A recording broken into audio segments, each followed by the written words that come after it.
Pasok mo rito. Tinulak nyo lang. TMX 155. Tinulak na lang ni Padreng. Dito, pasok mo rito. Pero may kuryente. May kuryente naman. Pero ayaw magtuloy. Sige, pakipandar mo.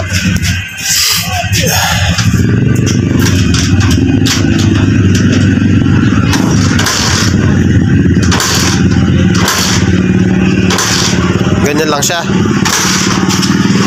Bago na yung spark plug din eh. Sandali. Sige.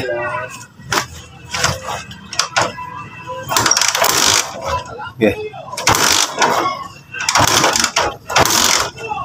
Sige, isa pa. Manipis.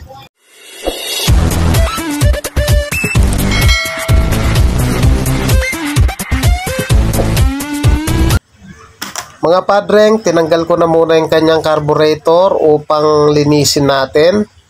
May kuryente siya doon kanina pero manipis. Pero syempre, ayaw natin gumastos si Padreng kaya tinanggal natin yung carburetor. I-check natin kung may problema ba, madumi ba.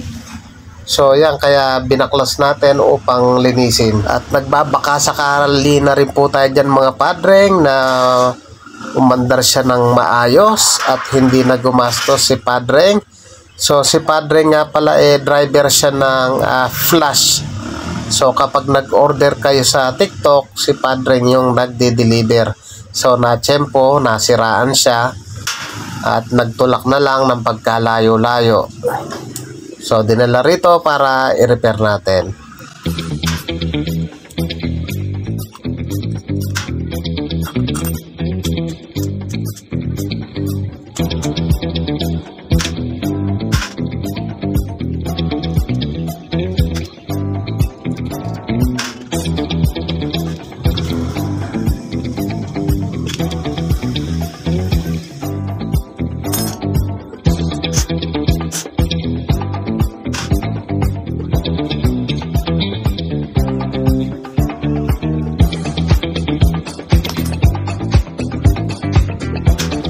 Mga Padreng, kung nais nyo pong magpagawa at taga-Hermosa lang po kayo, pwede nyo po akong pasyalan dito sa Barangay Pulo, Hermosa, Bataan. At located po ako sa tabi ng tulay, kaliwa. So makikita nyo po yung ating shop doon. Pwede nyo rin po akong message sa aking Facebook page o sadyain na lang rito.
So yan na nga, nalinis na natin at kasalukuyan na nating binabalik.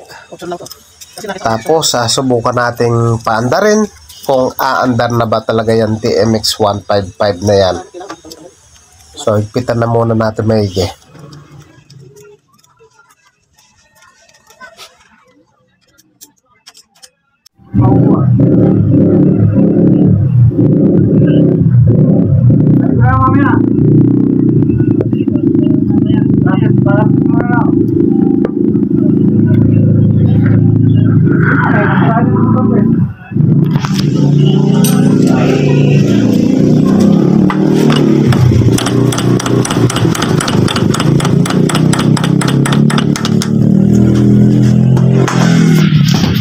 Paki-start mo, boss. Boss, paki-start mo muna.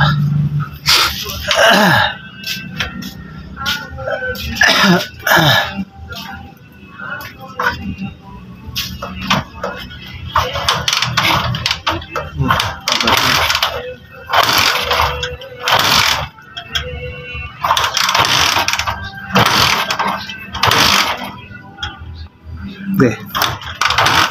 Wala pa rin eh. Okay. Chok mo nga, chok mo. May gagawin na tayo sa CDI niya. Ganyan. Wala talaga. Okay na, boss. Sige, isa pa. Tadak. Dali. May kuryente naman, bago linis yung karburador.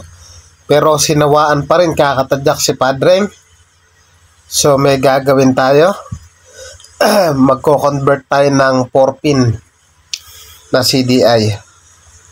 Sa pagko-convert ng 4-pin na CDI, dapat kumakarga yung ating regulator.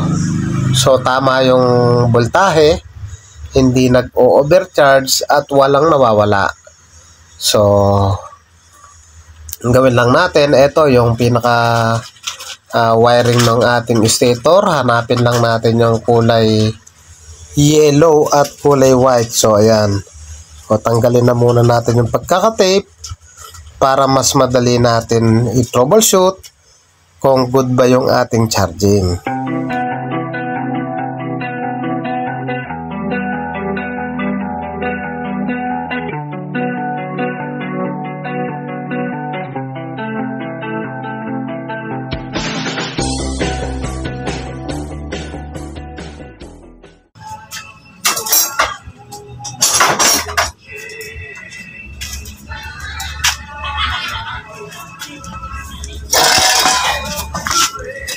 Boss, pakitadyakan mo. Kahit di na nakasusi na eh. At di nakasusi. Okay. Okay. Okay. Dali. Isa pa. Okay, dito. Isa pa. Okay. So yun, good naman siya mga Padreng. Mapapansin nyo, nagbibigay siya ng spark. So ayan nag-spark siya. So pag ganyan, good dyan mga Padreng. Ayan magkabilaan. So good siya. So ibig sabihin, good yung ating charging. So ayan, binalik ko na yung kanyang mga wiring. Magre-recta muna tayo.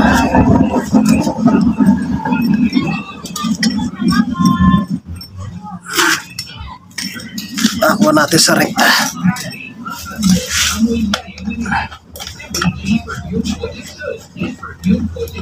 Wala ka tutulin, boss. Doon mo na yung recta.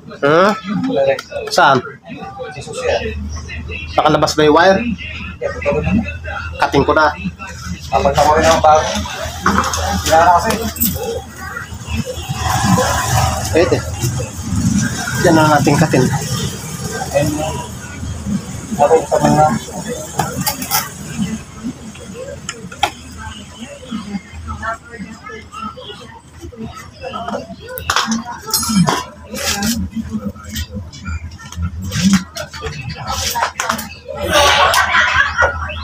Boss, tagalin mo na yung susya na. Sana rin. Tirano rin ka. Ay, hindi nakasusi. Nakasusi. Sa ganon. Gusto muna bago tayo kumana doon sa may CDI.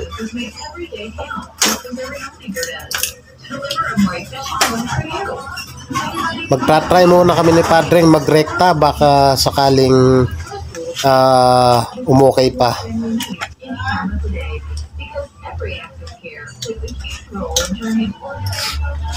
Sige boss, pakistart mo muna. Baka makuha pa natin sa rektahan. Makarekta na?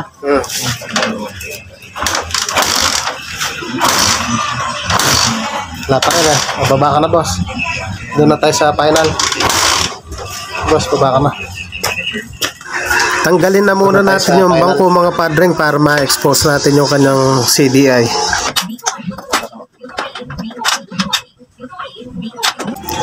Tanggalin na muna natin yung fuse para ma-check natin yung galing regulator papuntang battery. So tanggalin na muna natin yan at i-test light natin yan.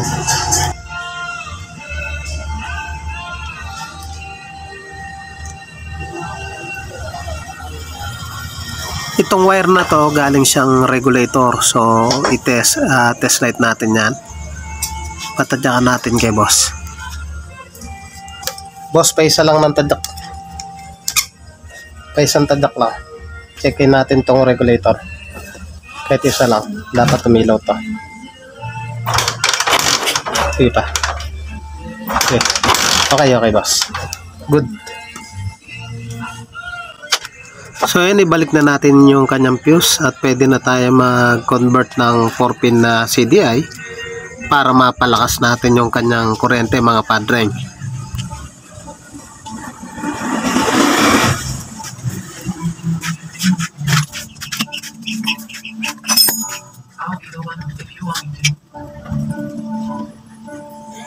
So ito yung stock niyang CDI. So tanggalin na muna natin lahat yan.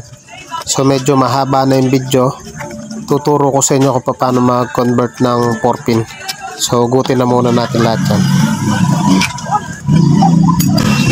Yung blue na may white, pulser yan. So itap natin sa blue na may white ng stock na wiring. So yan, okay na siya. So isunod naman natin. Tepan na muna natin yan. Isunod natin yung green na may white. Ito yung negative. Ilagay natin sa solid green ng stock na wire. Tsaka natin tepan. Mamaya ipapakita ko sa screen yung position ng ating 4-pin CDI. Isinunod ko naman yung black na may yellow, yung ating ignition coil. Black na may yellow ng original na wiring. So itap natin yan. Tsaka natin tepan. Yung black red na natitira sa CDI, linagay ko lang ilalagay natin yan sa accessories wire ng Honda 155. Ang accessories wire sa kulay black. So, lalagay natin yan mamaya. So, linagay ko lang yung black na may red sa black na may red na dating wire ng Honda. Tapos sa baba, may gagawin tayo dyan.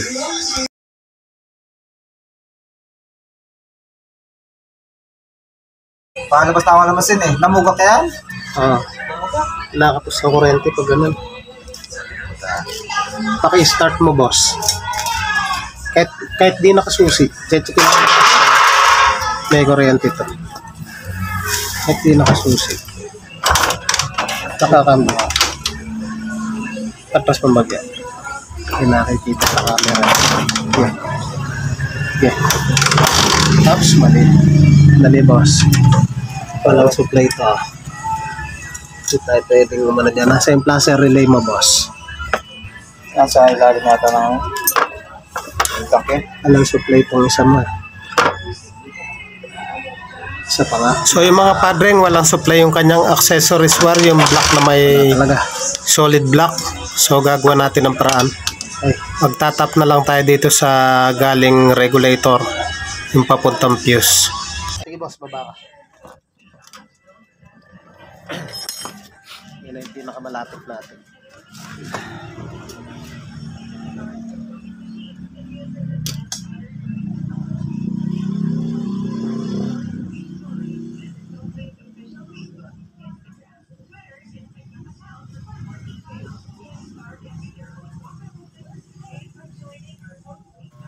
So ito yung black na may white na nagpagapang lang tayo ng wire.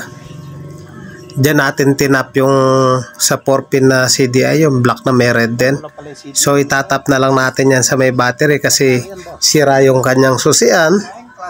Wala nang lumalabas na accessories wire. Total good naman yung kanyang charging. Ida-direct na natin yan doon sa fuse. Para dumaan siya ng ano. Ayan. Ng regulator. So tap natin yan. At okay na yan. Ayan. Dito na tayo mag-tap. So si Padreng magpapalit din daw naman agad ng susian. So para lang makauwi at ginabi na kami. Makauwi lang siya sa bahay. So ito rinimedyoan lang natin. Ikabit na natin yung kanyang 4-pin na CDI para magkaalaman na kung aandar ba o hindi. So ayan, kabit na natin. Tsaka natin i-check yung high tension wire kung maganda na yung buga ng kanyang kuryente. Ng kuryente. Yeah. Yeah. Uy, lakas boss. Nakita mo? Layo, tingnan mo. Nakita mo, malaya. Sige. Sige. Isa pa. Okay na, okay na. Paki-start mo, Padreng.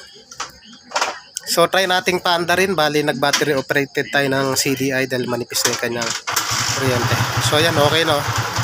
Shout out sa mga taga-Palian, Hermosa, Bataan. Ito si Padreng, sa TikTok ka ba, boss? Plus, boss. Na? Plus. So, suki namin dito yan. Nasiraan siya. Tinulak na lang ni Padreng dito.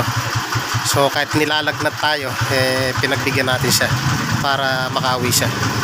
So, thank you po sa inyo mga Padreng. God bless at mabuhay po kayo.